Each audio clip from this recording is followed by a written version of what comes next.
All right, well, welcome. So this is our webinar on hemorrhage process measures for the equity bundle, which is the same process measure for the hemorrhage bundle, just with stratification by demographics like race, ethnicity. We're so excited to have our guest speaker today with us, Shirley Hamill, but we'll go through our usual intros and get started. So if you can go to the next slide, Caroline. For everyone who's joined, please type in your name and institution in the chat. We keep ourselves muted and when we're not speaking, but feel free to type in any questions into the chat during the webinar. These are recorded for CME, and there are some available CME recordings still available for anyone who may need some, and CEU credits.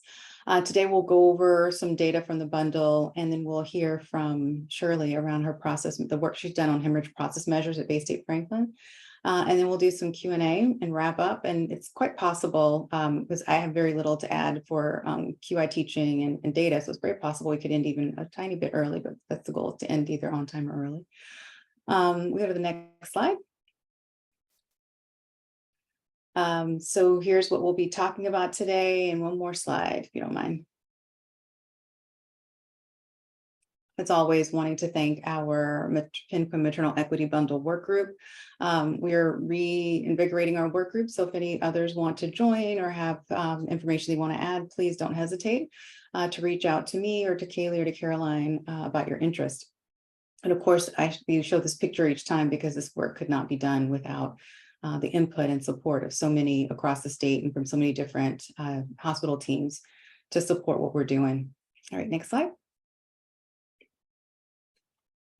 And here are the hospital teams. So 22 that are engaged in the equity bundle. Many, as you can see, are often in the East.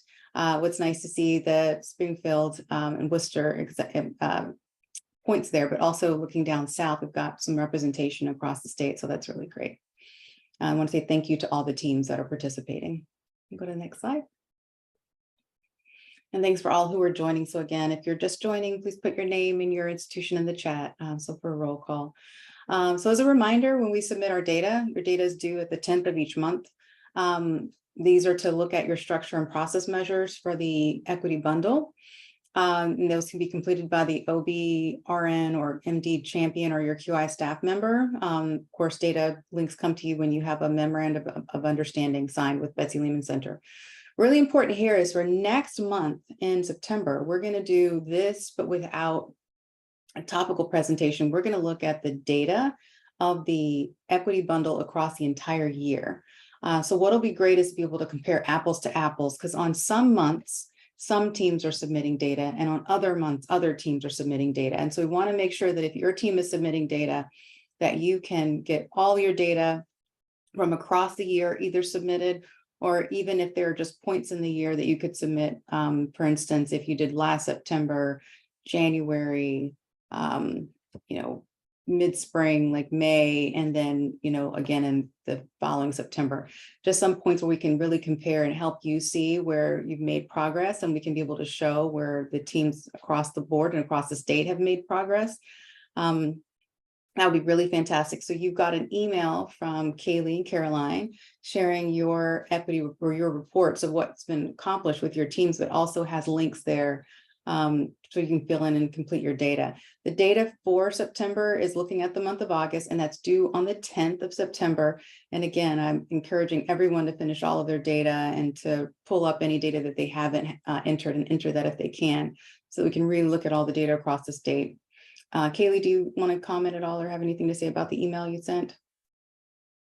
I was going to mention it later too. Okay. But yeah, everybody who is a OB or RN bundle champion should have received an email from Caroline either last Thursday or Friday, kind of just detailing the steps you need to take to wrap up data collection for year one, and just some information about the webinar series, etc., for year two.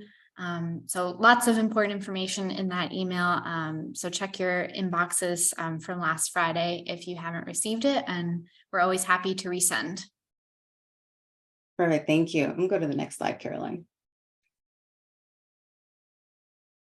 Okay, yeah, so we just talked about that. Did you know you could submit your data going back as far as September 2022? You sure can. So if you have any questions or you didn't get that email, Don't hesitate to, you can send a note in the chat to Kaylee or Caroline. You can also send an email to say that you don't have it. All right, next slide. We have those radio buttons. So for those who might have started putting in some of their data in the past and felt like, wow, it's just so hard because I don't always have this data, we did add the radio button that says, do you have the data to complete this process measure? And then if you click no, because you don't, then it allows you to go to the next question versus in the past, you had to answer each to get to the next question. So that's really helpful. And we hope that helps people be able to finish their data, because we want you to put in what you know, not just, what you don't know. So this may help complete all the information and bring it up to speed. All right, let's go to the next slide. And our data review. So we're going to just look at some process measures on hemorrhage today. So if you go to the next one. Okay. So here I wanted to just point out in this process measure that it's just such an important and positive statistic that for quite some time, we have had physicians and nurses nearly 80% trained in implicit bias. So we can think about what our biases are, which we all have them, and to think about how that applies to the work that we do and how we can think about that and moving forward, stratifying data and understanding the work we're doing within our sites where equity is concerned. And for the longest too, it felt like a little bit of a competition. The physicians were always so trailing behind the nurses on their training. And now this particular month, though this month isn't fair in the sense that there are 6 sites in comparison to 16, for instance, that reported in April and May.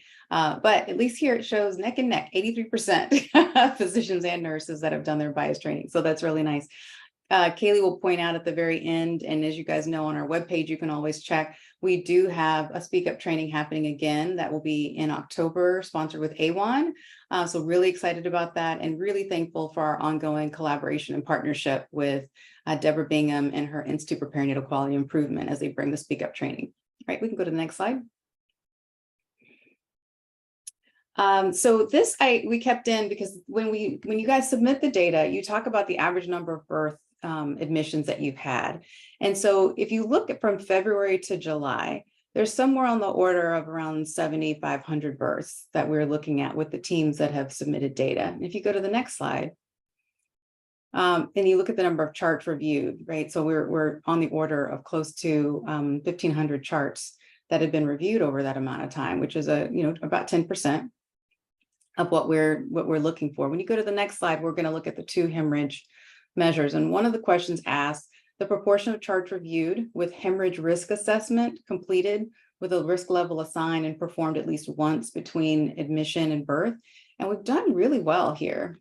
So as you can see, again, in July, we have less teams that have submitted data because it's a summer. So we understand that. Of those teams, 100%, both non-Hispanic Black and non-Hispanic White, had hemorrhage risk assessments done and completed and documented in the chart. For some reason, there was a smaller number in May, 40% for non-Hispanic Black, but otherwise, and that who knows if that data, there could be just an error there. But otherwise, it's really nice to see that generally 100% of the time, 95 to 100% of the time, we're presenting this data and we have this action happening on our labor and delivery units, and it's documented in our systems. And when you go to the next slide, what we're also thinking about is then do we do quantitative blood loss? And when we look at our process measure number 4, looking at the proportion of measurement of blood loss from birth through the recovery period using quantitative or cumulative techniques, what's really neat to see in this slide is when we first started talking about it in February, we saw some numbers, right? So it was probably around 50 to 60%. And then over time, we've seen that steadily continue to increase somewhere in the 90%. And so that's really nice, but it also shows us that there's room for opportunity for meeting 100% if we can. And when we're not meeting 100%, what does that mean? Again, it doesn't, sometimes not getting 100% doesn't mean that something's not being done. Could be a very strong reason for it. At the same time, if there are things that we can think about doing or information we can present from Penquin to make sure that we support teams to hitting their goals, if your goal is 100%, then let us know. We'd be happy to support that. Let's see, in the moment, I am just pausing to look and see if there are any questions or any comments. If you've just joined, please put your name and your institution in the chat so we can do roll call. I don't see any questions. Are there any questions from the group? If anyone wants to raise their hand or unmute.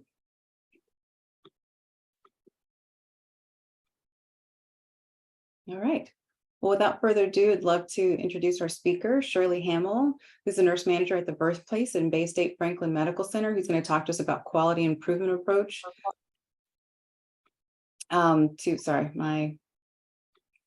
getting a little bit of stuckness on my computer, but she's going to talk to a quality improvement approach to managing OB hemorrhage on L&D. I just want to really highlight and say thank you to Shirley, who's often been a part of much of what we've done in PennQuin, so very engaged and so very valuable. I've learned so much from other times you've spoken, Shirley, and from other presentations you've given, even we did the mini collaborative.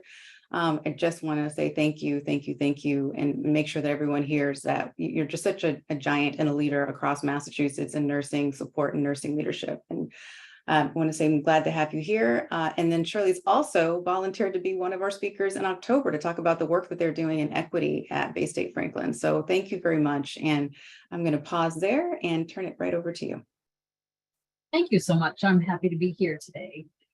So my name is Shirley Hamill. I'm the nurse manager at the Birthplace at Baystate Franklin Medical Center.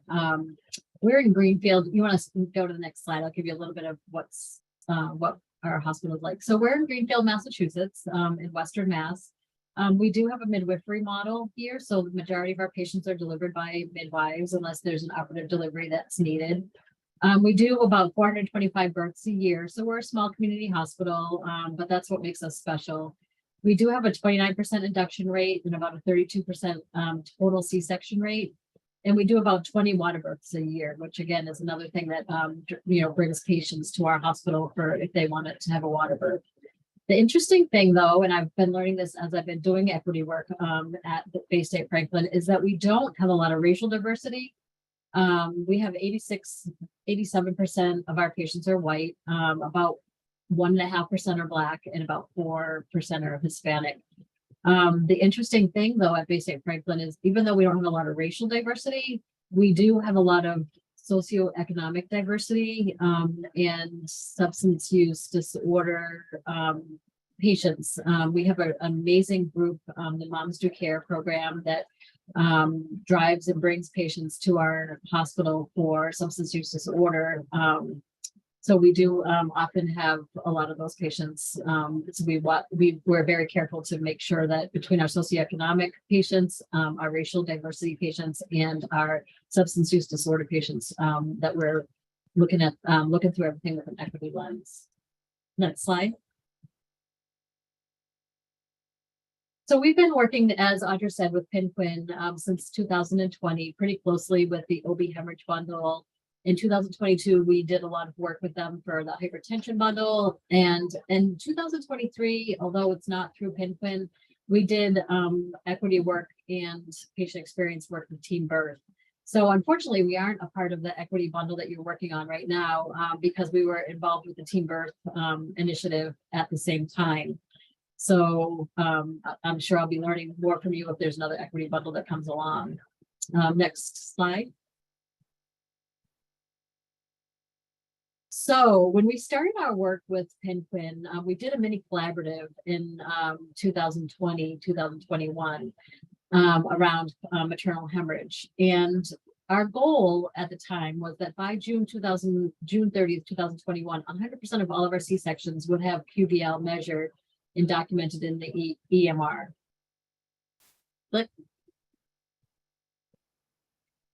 So we did one of our first assignments that we did with that bundle was to look at the stakeholders that would be involved to bring this to fruition, and looked at some structure measures, some process measures, and some outcome measures. So we learned really quickly that we couldn't go it alone, and that we needed to definitely have our providers on board.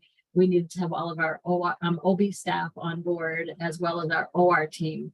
Because when we do a C-section here at the Birthplace, the main OR team comes up and circulates and does the surgical tech work. So we needed to involve them in our planning as well.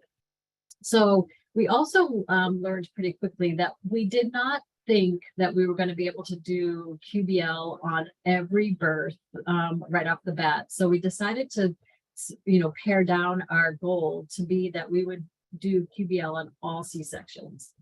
So we wanted to ensure that Appendix B, which I'll show you in a little while, of our hemorrhage clinical guideline was utilized to measure QBL. So that's like the QBL instructions, if you will. And that the number of QBLs that are measured are charted in the EMR, and that the calculation sheets are turned into us. So that's three things that we looked at. The structure measure was that we utilized the form that we created to do the QBL. The process measure was that the OR staff would utilize the sheet, the form that we created, and hand it into us, and that we would get them all back by them. And then it would be documented either by the provider or by one of us in the EMR. And then again, our outcome measure would be that all cesarean births would include QBL measures in the EMR. Next slide. So we did a fishbone diagram to really tease out what we had to look at closely in order to put this into place.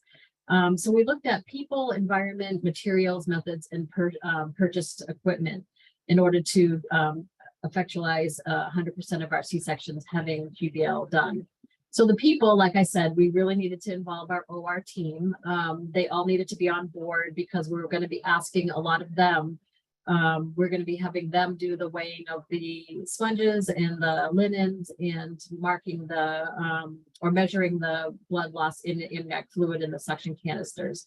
So we did involve the manager of the OR and the OR team, the nurses and the surgical techs. We also had to educate all of our staff so that the nurses and the providers would call out when the membranes were ruptured during the C-section so that the canister could be marked. Now, since we put this in place, we now have a Neptune, so it's a little different. But at the time, we were using regular suction canisters, and we want to ensure that we weren't measuring any of the iliac fluid in the blood that was in the suction canisters. And we also had to involve purchasing and senior leaders because some of this project was going to cost some money. We looked at the environment. Our OR, we have one OR on OB here, and it's pretty small. So we had to take into effect how are we going to bring in a scale, how noisy is it going to be during the cases, and would the surgical techs and or OR nurses be able to hear when the iliac fluid is suctioned out and now it, maybe blood. We also have a backup OR that's down on the main floor of the hospital that we would use if our OR was busy and we needed to bring patients down. So we had to keep in mind that what we do up here, we have to make sure we have downstairs in OR 5. And then the materials, we needed to dry weight everything. And as many of you probably have done, we had to measure all of our linens and our sponges and things like that. And we wanted to put it all on a sheet and post it near the OR scale. We thought we were going to have to buy special scales to do all this measuring, but we realized that we could do it right on the infant warmer in the OR. So it was fabulous. We didn't have to spend the money on getting any special scales or hanging tools that could hang the sponges or anything like that. So we do it all right on the scale. On the infant warmer. And then methods, we needed to talk through how we're going to go about doing this. So the provider will call out the ruptured membranes, the nurse will mark the canister, the OR team will collect and weigh all the sponges and the linens and add it all to the QBL worksheet. And the OB nurses will collect and weigh the linens if needed, if the OR staff can't do that, and will complete the QBL worksheets. It turns out after all this planning that the OR team does it all. So they do all of that for us now. And then the purchase of equipment, we were hoping at the time to get a Neptune suction machine, which we did get. We thought we'd have to get special scales that would integrate, the QBL weighing. And we didn't know if we would need to get special suction canisters, which again, we didn't have to do. Next slide. So this is basically the whole hemorrhage bundle of what we finished with. So we worked on the bundle with Pinquin. We implemented a maternal hemorrhage bundle that created a culture of readiness, recognition, response, and reporting. We have a robust hemorrhage guideline that's actually staged by type of period of the hemorrhage itself. We developed a postpartum hemorrhage cart that we bring to the room for any patient that has a moderate or high risk risk assessment. We created worksheets for the QBL. We did some partnering with Baystate Medical Center on our worksheets, our QBL quantitative blood loss worksheets and measurement tools. And we do have, like I said, a multidisciplinary, multi-tiered hemorrhage response, and I'll show you a little bit about that. And like I said, we partnered with the OR staff to measure our QBL for all C-section births. And we educated the OB nursing staff so that they now measure all high-risk vaginal births. Next slide. So here's I don't know if you can read it. I'm sure you can't read it well, but I just want to show you an example of what our staged or multi-tiered hemorrhage response is. So you can see that it's like a recipe, if you will, that as we go through the stages, the nurses are documenting right on the policy guideline, if you will, and they're reading out to each other and ensuring that everything is done at each discipline. So the primary RN has certain jobs and responsibilities. The secondary RN has jobs and responsibilities. The physician and midwife and the other surgeons if needed. And it also goes through who to mobilize at certain stages. Like, do we need to mobilize the supervisor if management's not here? Do we need to mobilize the blood bank, especially on off hours? Do we need to start thinking about calling down to Baystate Medical Center to get other blood products as we get through the different stages? So here's stage 1 and stage 2. And if you go to the next slide, you can see our stage 3. And then stage 3 is obviously when we're at the worst. So we're at greater than 1,500 mLs of cumulative blood loss.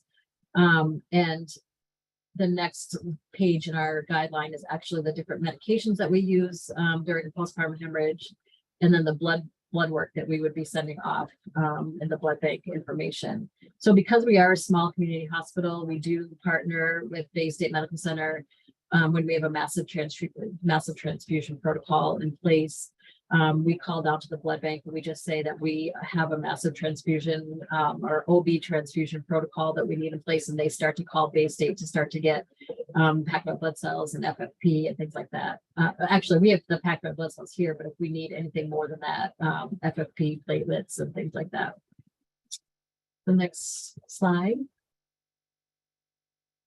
So one of the things that we put into place at the same time was doing the hemorrhage risk assessment. So we worked with Baystate Medical Center to develop this, but we also have to what we call Franklinize it. So we change it a little bit based on the fact that we are a smaller hospital, and we probably would put a patient at a higher risk based on their platelets, a higher platelet level than Baystate we'd start to worry, because then we'd start to have to get platelets and things like that from the higher hospital. So some of the things we did tweak on this a little bit, but every patient we expect to have a risk assessment done prenatally upon admission, at the start of second stage, and at postpartum when they get into postpartum. We currently do this risk assessment on paper. It's in everybody's paper chart, and then it gets scanned into the EMR, but we're hoping that eventually our IT department will create a clickable form, if you will, right in CIS that we could, click, and that would show what the risk is. Next slide. So I want to show you that part of our goal for the bundle was that 100% of our patients would have a risk assessment done, and 100% of our C-section patients would have QBL done. So right now we're talking about the risk assessment. So you can see on this document right in the middle of it that starting in this fiscal year, if you will, we've had pretty much 100% of our risk assessments done. We did have a little blip in November of 2022. Next slide. This one goes all the way back to May of 2021, and you can see we had some bumps along the way, but since about October, we've been really 100% doing the risk assessment on every patient. when the patient comes in, we see that what they were risk assessed for during the prenatal period. We do it on admission, we do it at second stage, and we do it postpartum, and we do it as a collaborative with the midwife. Next slide. So this is our QBL instructions, if you will.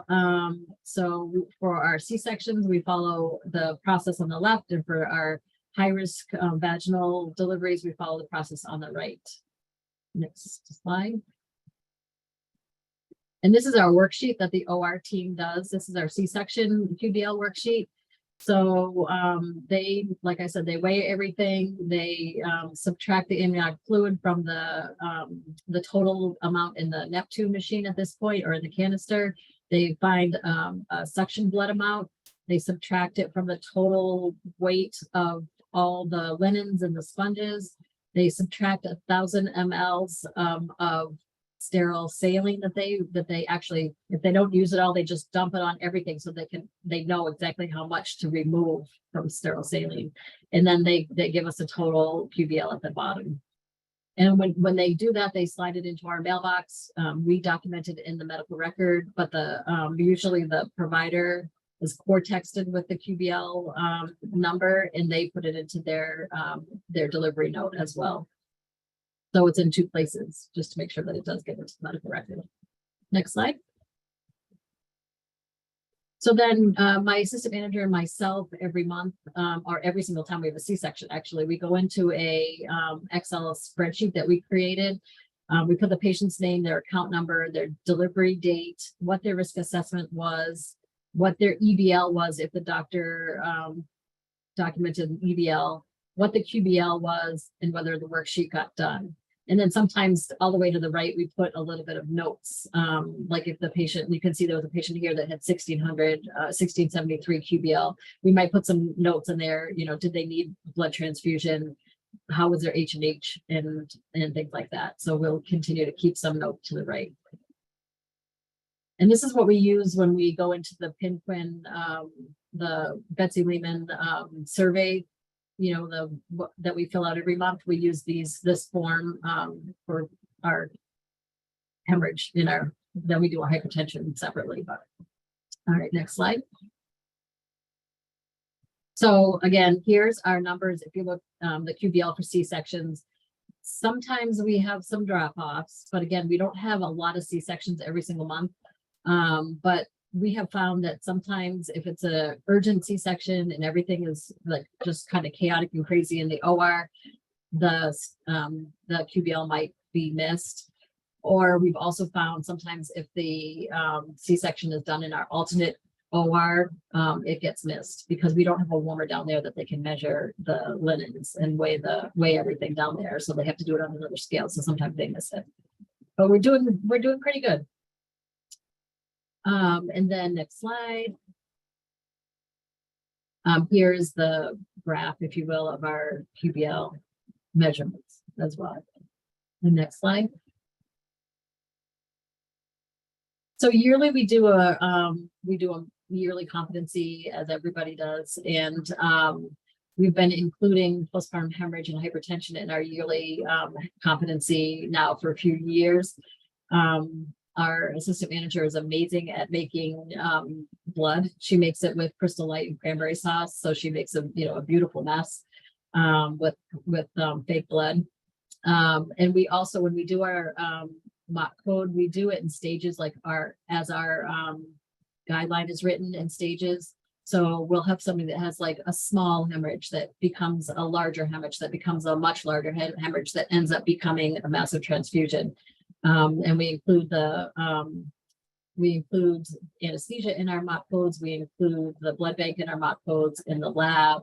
So we have a multidisciplinary approach to our mock codes. So it's really robust and it's great. Our educator assistant manager does a fabulous job with it. Her name is Christy Burnett. She does a great job. Next slide. So some lessons learned. So PDSA, we definitely, when something doesn't work, try something else. Or if you think you have a plan in place that doesn't seem to work out, try something else.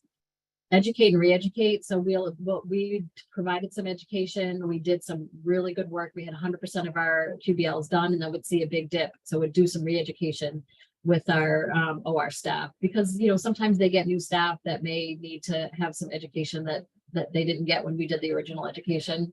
So educate and re-educate. And then when Joint Commission is coming, staff will get on board. So we had Joint Commission here in the early, like February-ish. So as you can see, risk assessment starting in October got pretty solid, because we knew Joint Commission was coming, and that was our, come on guys, you need to get on board. We need to do this. Joint Commission's coming. And then we've been 100% since then. So at first, for a while, it was me just doing the risk, putting the risk assessments in. But then once, Joint Commission was coming, we did some education with our staff. We said, this is really important. We need to have it done on every single patient at all the different points. And they did get on board. So it was really great. And then next slide. So here's my contact information. If anybody has any questions or wants to contact me about any of the work that we did, I'm more than happy to answer questions or chat with you. So please feel free. Any questions now? Thank you. That was a really wonderful presentation, and congratulations on all that you've accomplished. One of the first slides that really I love to see is that one on the hemorrhage risk assessment. That's really terrific to be able to see, like, hitting so many points at 100%. That is fantastic. Karen Manganaro had a question. She said, very successful implementation at Baystate. I'm curious if there was any disagreement on the accuracy of QBL. No. I think our providers really felt like their EBL was spot on. And I think they were quite surprised to see that the QBL was not always so equal to their EBL. But they didn't question the accuracy of it. They really didn't, because the implementation of the weighing and the way that we worked with the OR staff to weigh everything on the infant scale. They do it very, very methodically, and they do a really good job of taking their time and doing the measurements. So I really don't think we haven't had anybody that's really wondered if our QBLs are accurate. I think they really feel strong, pretty strong that they are. That's great, Shirley. We didn't have that consistency, but maybe it was the volume. Yeah, and it might have been at the very beginning. They were kind of like, I'm wondering, but I think over time, it's been over a year, 2 years now that we've been doing it. I think that it took a little time for people to really trust it. But I think now it's, people aren't questioning it. They're actually seeking that number. And the one thing that we still do here, which makes everybody feel very comfortable and confident, is we still do a pre and post CBC. So we don't necessarily treat on the QBL. We're not doing packed red blood cells based on the QBL. We're really still waiting for that post CBC. And we do, if we have a big hemorrhage, we do a CBC at 4 hours after delivery. We don't wait till the next morning, but most people get the CBC the next morning. I actually wanted to ask more about what type of QBL you used. I may have missed that. Did you use scales, or do you use the photometric? We actually we wanted to use the photometric, but we didn't go that direction. So what we use is the infant warmer that's in the OR, because they just literally zero out that warmer. They put all the linens on there, all the linens, the sponges. They pour the 1,000 ml, whatever's left of the 1,000 mLs of sterile saline that they had on the OR table. They pour it all on there. They weigh it, and then they subtract anything that was any of the dry weights in the sectioned, section blood. How do you make that easy for them? Do you have like the tear weights? I think, Karen, you've said before that you guys have it on the scales, like the tear weight instructions. Yep. We actually, we have the instructions right in the OR, but we also have the worksheet that I showed in the presentation, and it has all the dry weights right on there. And we update it if we get anything new from the linen company, or, we use a different, sponge or something like that. But it's all right on the front and the back of the worksheet. Do you use simulation to support the team to learn how to use it? We do. Yep. When do you host your simulations? Is it usually beginning of shift, end of shift, special day that they come in? Yeah, we do. If we need to do a pop-up like education for like maybe new staff, we'll do a pop-up. But otherwise we do all of our simulations and our competency days in the fall. So our competency days are generally done in October, November. Okay. Yeah. I'm just scanning the chat to see if other questions are out there. I really appreciate what you said. It's true that we know the data supports that physicians overestimate small blood volumes and underestimate large blood volumes. And actually that data goes back as far as like the 1950s and 60s. And you can see data reports and papers written across the globe stating the very same thing. So we know that it's not just true for Massachusetts or the US, but that it's been true over time and across the globe that physicians will overestimate small blood volumes and underestimate large blood volumes. So it's really good to hear that you said that they weren't always matching up, because that's about consistent with what we know.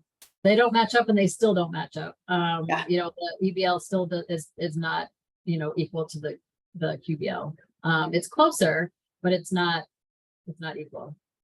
And it's interesting. One thing that we do find is, even though our QBL sheet says, you know, 516 mLs, the doctor, the surgeon will write in the note, QBL 500. And we're like, what? Come on, we have an exact number for your QBL. It's not, you know, we don't round up or down with QBL. So sometimes we're still seeing that happen, but not often. Oh, that's really important. Yeah.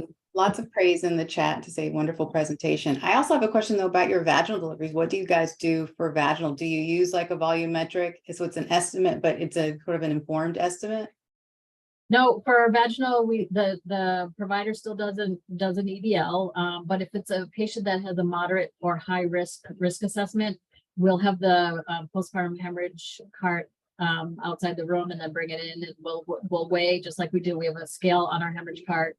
And we'll do the weights and dry weights and measurements of the linens and, you know, any sponges that are used. Okay. And they will change the pad after, during pushing. So it's not a lot of amniotic fluid that would be on the underbutt pad. All right, that's helpful. And Shirley, I have a couple more questions if you don't mind. Sorry, I feel like I'm asking so many.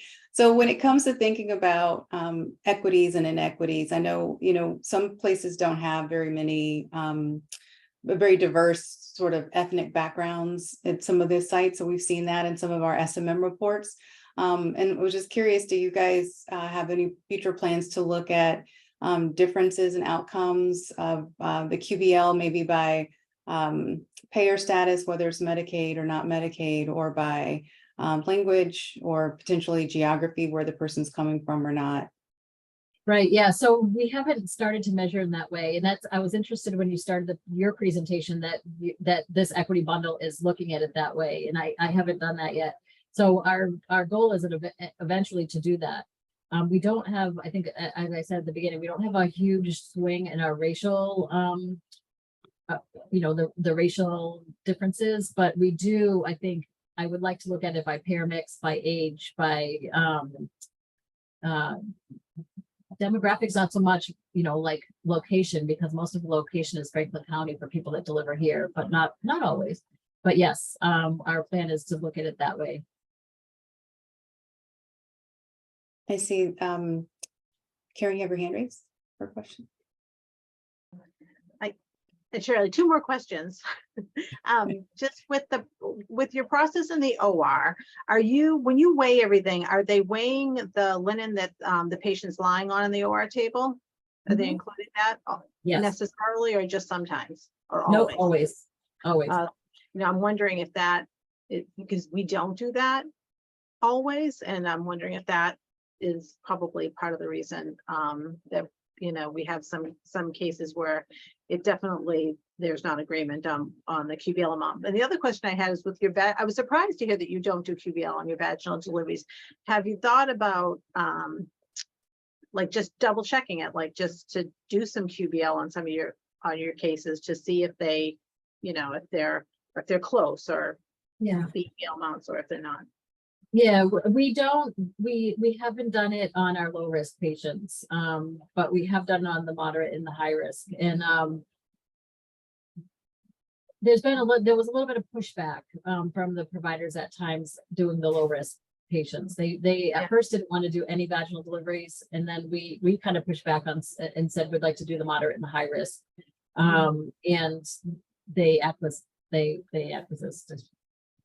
said, sure, we'll do high risk. And even at the very beginning, we would have some pushback, and some of the providers would say, okay, here's all the linens. And they're just kind of like throw them in the linen bin and just say, go ahead and have fun with it or whatever. But I think we've come a long way in a couple of years. And I think it's that number is, the QBL is valued in a different way than when they first thought. They were like, oh, we don't need to do that because we do the H and H's, and but I think it's valued in a different way. So yeah, maybe we could do that, but we haven't up till now. Right. Thank you, Karen, for asking that question. I was going to ask, this is Bonnie Glass from Pinquin, and way back, I was involved in the very early maternal hemorrhage initiatives, and the experience that you've had in getting pushback about doing QBL in the vaginal deliveries is common by institution, and those who chose to do it found it very enlightening and helpful to their practice. So I encourage you to continue. Yeah. Well, now that we have the QBL for C-sections and high-risk vaginals down pat, pretty well, maybe that'll be the next thing we tackle. We kind of have put it, put that on the back burner as we brought in the hypertension bundle and then the teen birth bundle. So yeah, it's a good suggestion. What we pretty uniformly found, and it's been long enough that mercifully, I've forgotten where all these institutions are, but they were, a number of institutions all over Massachusetts, some with a large number of deliveries, some with small number of deliveries. But when we, what we found was consistently when we don't measure, and weigh, that our estimates were considerably lower than what was real. And a couple places just did some examined that for a little while, and it was helpful to persuade providers and nurses to do it consistently. Is that we were always underestimating, where the accusation or the assumption, right, is a better word, was that we would always overestimate. Yeah, it's very interesting to see that quite often it's underestimated. Well,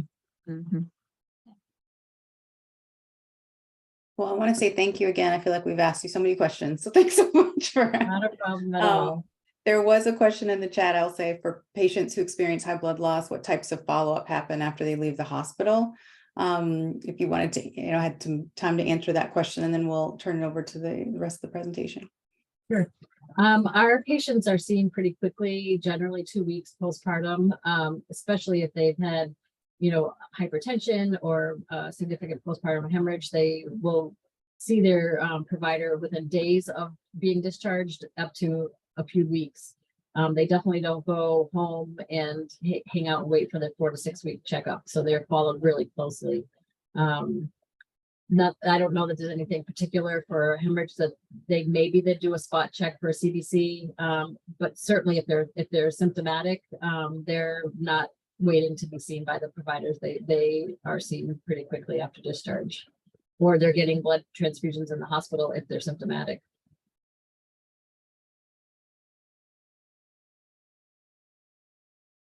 Really great work. Thank you so much for all you've done and for working to show how QI can really help to push people forward. It just feels like such a positive experience when you see that run chart go from we were doing it sometimes to now we do it every time. And that just feels really good for the patients we take care of. So thank you for that. You're very welcome. Thanks for having me. Oh, of course, of course. I'll turn it over to Kaylee we'll go to the next slide. Oh, nope. We'll go to the next slide after that. I wanted to talk to you guys about QI simulations, but we'll actually go into wrap up of announcements. All right, Kaylee. Had to find my unmute button. But yeah, thank you everybody for your questions, and thank you, Shirley, for this great presentation. It's so fun seeing where you started in the Hemorrhage Mini Collaborative 2 years ago, and now, you know, everything you've accomplished in the last couple of years. And everyone, Shirley's coming back in October to talk about the equity work that Baystate Franklin has taken on through Team Birth. So you'll see her again soon. So I've got several announcements coming to you all with our last few minutes. Like I came on and talked about earlier in the webinar, check your inboxes for an email from Caroline at csomerville@penguinma.org. She sent these out last Thursday or Friday. This email contains important information to wrap up kind of equity bundle year 1 activities, and then what's coming down the pike for year 2. So that includes the registration link for our next series of webinars, invitations to join the equity work group, etc. So just let us know if you didn't receive that email or if you have any questions. We're also going to review all of this information, wrapping up year 1, what's to come for year 2 in next month's webinar in September. So you'll hear it a few times. We're also super excited to announce that the new Penguin website is going to be coming later this month. This is a picture of the homepage. Myself and Caroline and the rest of the Penguin team have been working really hard this month to get a bunch of our resources posted, pages organized, and we're really excited with how it's looking, and we think it'll be really helpful for all of our projects moving forward. Just another plug for the equity bundle. We do have toolkits as well as a quality improvement toolkit. So a lot of the tools that Shirley had in her presentation, the fishbone, the aim statement, creating measures, all of those things and more can be found in these toolkits. And big thanks to Claire Conklin and Anna Kafetz for their work on that earlier this spring. We also have on our website, in collaboration with Team Birth, we created this poster on Team Birth Penguin respectful care commitments. So you all who have been with us for the equity bundle and those doing Team Birth, the respectful care guidelines should not be unfamiliar, but we have these available to you if you'd like to use them, print it out, post it in your hospital. They're great words to live and work by. A reminder, the last webinar in this current equity bundle series is September 19th, so about a month from now. And then as Audra mentioned earlier in this webinar, we do have CME and CEU available for all webinars in the equity series. And these credits will be available until early December. So if you haven't yet claimed credit for a webinar that you attended live or that you watched the recording for, you're able to do that over the next few months. And then looking ahead to year 2 a little bit, these are the dates for the next year or so of webinars. We're still going to be on the 3rd Tuesdays at noon. Our first webinar in this series, like we said, will be October. Shirley is coming back to talk about equity work at Baystate Franklin. And then what we'd love to do is we want to hear more from teams. So you all have been with us for the equity bundle the last year or so, and we want to hear about what you've been working on. So we have a link to sign up if you'd like to come and present. You know, if you've been working on an anti-racism statement in the last year, if you've adopted a EPIC equity dashboard, if you've had been putting together an equity team, we want to hear about it. And I'm sure all of your colleagues would like to hear about it as well, so we can learn from each other. Just a note about webinars next year, we will not have webinars during months that we have Penguin summits. So the December 11th Fall Summit and the June 26th Spring Summit will take the place of equity webinars. And all of these dates will be repeated, so no need to scramble and write everything down right away. Already talked about CEU. So now we have a few upcoming announcements and events. A company, Doula Care, has been delivering services in Massachusetts for the last 5 years, and they're looking for partners. this is especially timely given the rollout of the Mass Health Doula benefit later this year. So if you're interested, if you've heard about a company, go ahead and check out their website. You can download the RFP document on their website and learn more. The turnaround for this is this Friday, August 18th. But we wanted to put out one last push for this. We're also excited to share that Mercy Medical Center is presenting about their teen birth implementation next week on a webinar for the New York State Birth Equity Improvement Project. So New York reached out to us. They knew that we were implementing teen birth, and Mercy volunteered to share their experience with their teams. So if you're free, if you want to learn about teen birth and support Mercy, you can register and join us next week. Speak Up. So as you all are probably familiar with, we have been conducting Speak Up trainings in Massachusetts over the last 3 years. And if you are familiar, there are 3 levels to Speak Up in the action pathway. There's the champion courses, the ambassador, and then faculty, which is essentially in the faculty course, you learn how to deliver Speak Up trainings. So the first ever Speak Up faculty course is going to be held this fall. And if you have taken champion and ambassador courses already, you are eligible to become faculty. So you have until the end of this month to apply. And their website is here. If you have any questions, feel free to reach out to me or to PQI. Also in the topic of doulas, the equivalent of Penguin in California is having a webinar on partnering with doulas on August 30th. So if that is something that is relevant to your practice, we encourage you to join and learn. And then back to Speak Up. All of you who may be familiar with Massachusetts AWHONN, their state conference is this fall in Springfield. And as a pre-con event, we are having an in-person Speak Up training. So many of you may remember the first in-person Speak Up was March 2020, and then COVID hit. And since then, Speak Up has been virtual, but we are so excited to offer Speak Up once again in person. So the training is October 19th, starts at 8 a.m. There is a cost of $99 to cover breakfast and lunch for everybody, as well as AV and technical needs. But we're really excited to offer this, and you can register using this QR code, or as usual, I'll send a follow-up email with links to register.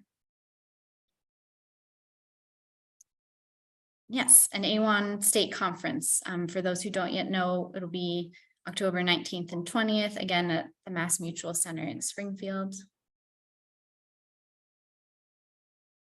Lots of Speak Up events happening. So if you have taken Speak Up Champion, there is another opportunity to become a Speak Up Ambassador. So the second step in the process.